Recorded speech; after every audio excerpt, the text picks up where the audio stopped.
Kami di sini ingin mempresentasikan hasil diskusi dari kelompok kami tentang pengendalian yang ingin dipresentasikan oleh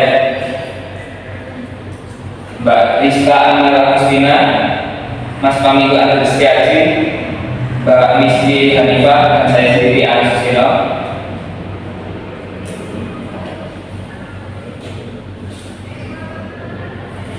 Yang pertama yaitu pengendalian.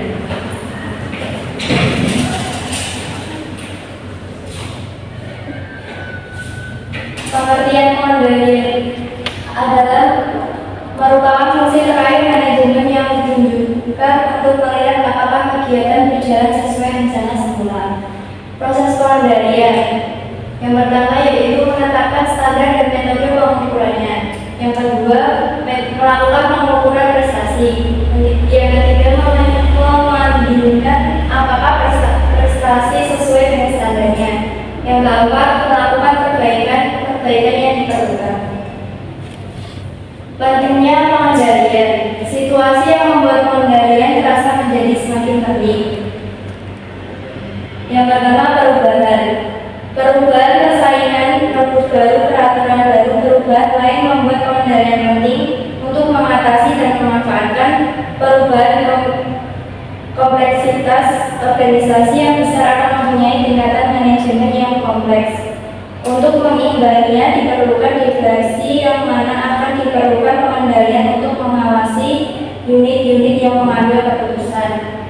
Yang ketiga, kesalahan. Pengendalian diperlukan ketika ada kesalahan agar kesalahan terdeteksi awal mungkin. Derajat pengendalian. Pengendalian mempunyai arti membatasi yang artinya bisa mematikan kreativitas, tetapi pengawasan terlalu longgar tidak baik karena manajer tidak mempunyai kendali. Maka dari itu manajer perlu mencari tingkat pengendalian yang ideal. Tipe-tipe pengendalian. Yang pertama yaitu pendahuluan.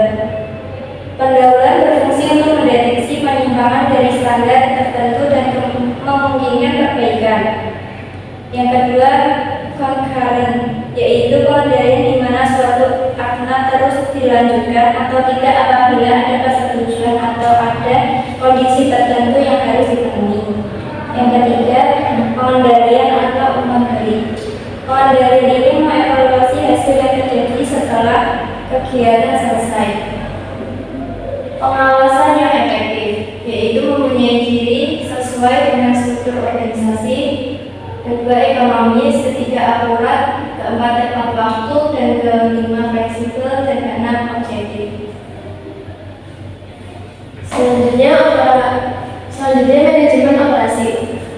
Manajemen operasi merupakan manajemen terhadap aktivitas yang diperlukan untuk mengubah input menjadi output dan membawa produk tersebut ke tangan konsumen. Bab ini memiliki beberapa topik seperti sistem manajemen operasi, desain sistem operasi, manajemen kualitas, dan manajemen produktivitas. Perkembangan desain sistem operasi. Yang pertama, desain for manufacture atau desain untuk produksi. Yang kedua, computer aided design atau CAD. Yang ketiga, computer aided manufacturing atau CAM. Dan yang terakhir, computer integrated manufacturing atau CIM. Ada beberapa dimensi untuk melihat kualitas pandangan lama. Biasanya melihat ada trade-off antara kualitas dengan profitabilitas. Tetapi pandangan baru dan beberapa organisasi sudah melakukannya, menunjukkan bahwa profitabilitas dan kualitas bisa berjalan seiring. Kualitas yang baik akan menurunkan biaya yang selanjutnya meningkatkan profitabilitas. Teknik yang lebih baru adalah total quality management atau manajemen kualitas terpadu yang mencakup beberapa komponen. Produktivitas merupakan ukuran efisiensi suatu kegiatan yang biasanya didefinisikan sebagai rasio output atau input. Ada beberapa cara untuk meningkatkan produktivitas seperti meningkatkan operasi dan melibatkan karyawan. Sistem operasi dapat dijalankan untuk aktivitas pengendalian, pembelian, dan manajemen kualitas.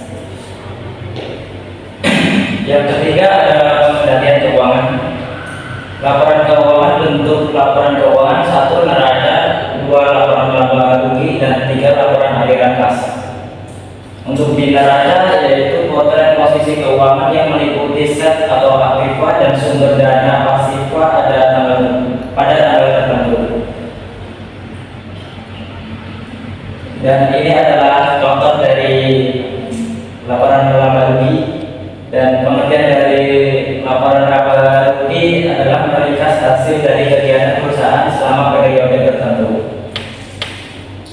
Laporan aliran kas melaporkan aliran kas selama periode tertentu,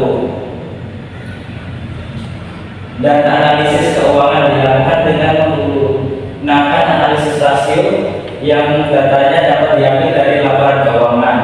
Ada beberapa jenis rasio keuangan: 1 rasio likuiditas, 2 rasio solvabilitas, 3 rasio aktivitas, 4 rasio profitabilitas, dan 5 rasio paras. Penganggaran adalah proses perencanaan aktivitas selama jangka waktu tertentu yang dinyatakan dengan angka-angka.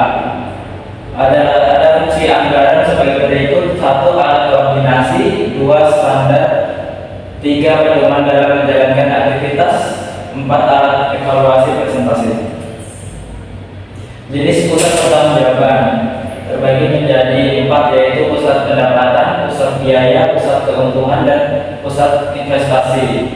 Tipe anggaran dikelompokkan menjadi 2, yaitu anggaran operasional